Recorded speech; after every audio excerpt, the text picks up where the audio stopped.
우리 마음에 정말 오래 남는 상처는요, 보통 아주 가까운 사람한테서 오잖아요. 뭐 가족이나 동료, 때로는 정말 믿었던 사람에게서 마음이 무너질 때 우리는 묻게 되죠. 대체 어디까지, 몇 번이나 용서해야 하는 걸까? 오늘 이 질문에 대한 답을 한번 같이 찾아가 보려고 합니다. 핵심은 바로 이거예요. 용서는 계산의 문제가 아니라 우리가 받은 은혜에 대한 자연스러운 반응이라는 것. 자, 그럼 한번 깊이 들어가 볼까요? 모든 이야기는요, 정말 너무나 인간적인 이 질문에서 시작돼요.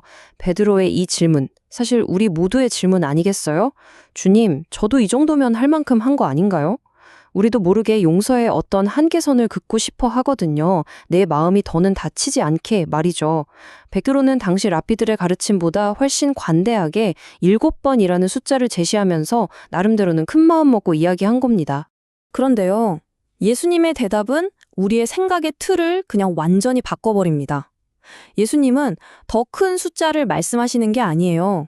용서의 횟수를 세고 있는 그 생각 자체를 바꾸라고 요구하시는 거죠. 용서는 수학이 아니라 마음의 문제라는 겁니다. 자, 여기서 정말 재미있는 게 뭐냐면요. 예수님이 그러니까 490번까지 세어봐라, 이렇게 말씀하시는 게 아니라는 거예요. 이 말씀의 진짜 의미는 이제 그만 그 계산기 좀 내려놔라, 바로 이겁니다. 용서라는 걸 횟수로 접근하려는 태도 자체를 버리라는 아주 강력한 메시지죠. 그리고 예수님께서는 비유의 마지막에서 핵심을 정확하게 짚어주세요. 바로 마음으로부터 용서하라는 것. 그냥 겉으로만 괜찮아 라고 말하는 걸 넘어서 우리 내면의 진짜 변화를 요구하시는 거예요. 진정한 용서는 우리 마음 가장 깊은 곳에서부터 시작되어야 한다는 거죠. 이 점을 더 확실하게 설명하시려고 예수님이 정말 극적인 비유를 하나 드시는데요. 바로 어마어마한 빚을 탕감받은 종의 이야기입니다. 이 비유의 중심에 있는 두 가지 빚, 그 엄청난 차이를 통해서 우리는 용서의 본질이 뭔지 깨닫게 될 겁니다. 첫 번째 빚은 1만 달란트입니다. 이게 도대체 얼마나 큰 금액이냐면요. 한 사람이 평생, 아니 몇 대에 걸쳐서 일해도 절대로 갚을 수 없는 정말 천문학적인 액수예요.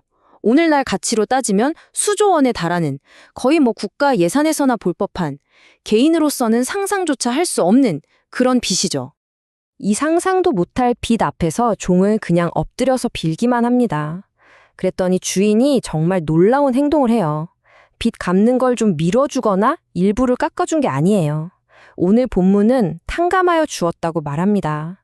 그냥 빚 문서 자체를 찢어버리고 그 빚을 완전히 없애준 거예요. 이게 바로 완전한 자비, 완전한 은혜입니다. 그렇게 말도 안 되는 은혜를 입고 풀려난 종이 길을 가다가 자기한테 빚진 동료를 만납니다. 그 빚은 얼마였을까요? 100데나리온. 한 데나리온이 노동자 하루 품삯이니까 이것도 물론 적은 돈은 아니죠. 하지만 방금 탕감받은 1만 달란트에 비하면 이건 비교 자체가 불가능할 정도로 작은 금액입니다. 자, 그런데 이 종의 반응을 한번 보세요. 기가 막힙니다. 방금 전까지 주인의 자비를 구하던 바로 그 사람이 동료의 멱살을 잡고 빚 갚아라고 소리쳐요. 동료가 똑같이 엎드려서 빌었지만 그는 그 동료를 감옥에 가둬버립니다. 자기가 받은 자비와 자기가 베푼 잔인함의 차이가 너무나도 충격적이죠. 바로 이 지점에서 그 차이가 극명하게 드러나는 거죠. 한쪽에는 도저히 갚을 수 없는 빚을 전부 탕감받은 은혜가 있고요. 다른 한쪽에는 충분히 감당 가능한 빚조차 용납하지 않는 무자비함이 있습니다.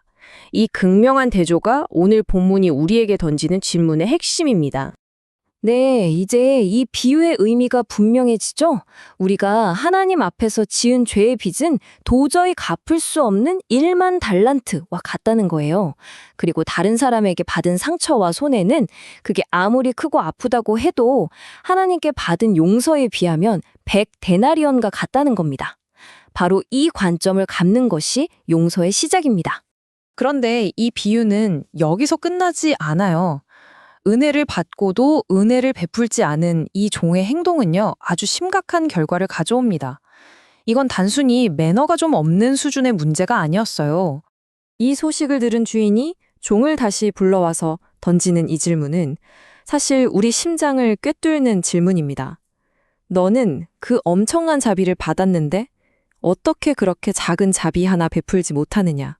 이건 받은 은혜를 전혀 이해하지 못하고 오히려 거부해버린 그 마음에 대한 질책인 거죠. 결국 그 용서받았던 종은 다시 감옥에 갇히게 됩니다. 이 결말은 아주 단호하고 어떻게 보면 무섭기까지 합니다. 오늘 본문은요, 용서하지 않는 마음이 영적으로 얼마나 심각한 상태인지를 우리에게 경고하고 있는 거예요. 자, 그렇다면 성경이 말하는 진정한 용서는 도대체 뭘까요?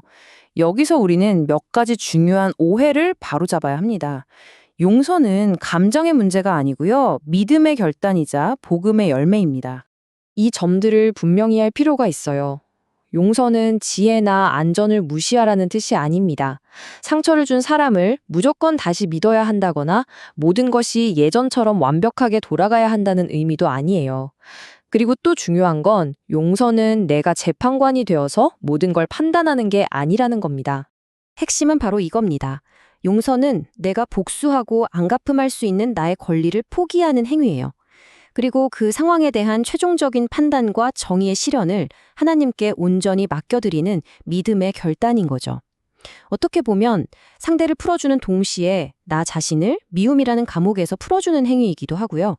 그래서 우리는요, 감정이 다 정리될 때까지 기다리는 게 아니라 먼저 결단하면서 기도할 수 있는 거예요. 아직 마음이 아프고 눈물이 나더라도 주님 앞에서 이렇게 선포하는 거죠. 주님, 저는 용서하기로 선택합니다. 제 마음을 다스려 주십시오. 결론적으로 우리가 꼭 기억해야 할 것은 이것입니다. 우리는 용서할 만한 힘이 있어서 용서하는 게 아니에요. 우리가 먼저 1만 달란트를 탕감받았다는 그 엄청난 복음의 감격이 우리로 하여금 다른 사람을 용서하게 만드는 겁니다. 용서는 우리의 노력이 아니라 우리 안에서 일하시는 은혜의 열매인 거죠. 이제 이 질문을 우리 자신에게 던져볼 시간입니다. 하나님께 받은 그 비교할 수 없는 용서를 생각할 때 오늘 내가 여전히 멱살을 잡듯이 꽉 붙들고 있는 그 100데나리온은 무엇인가요? 그 사람일 수도 있고 어떤 기억이나 상처일 수도 있겠죠. 주님의 그 크신 은혜 안에서 그것을 이제는 내려놓을 수 있기를 바랍니다.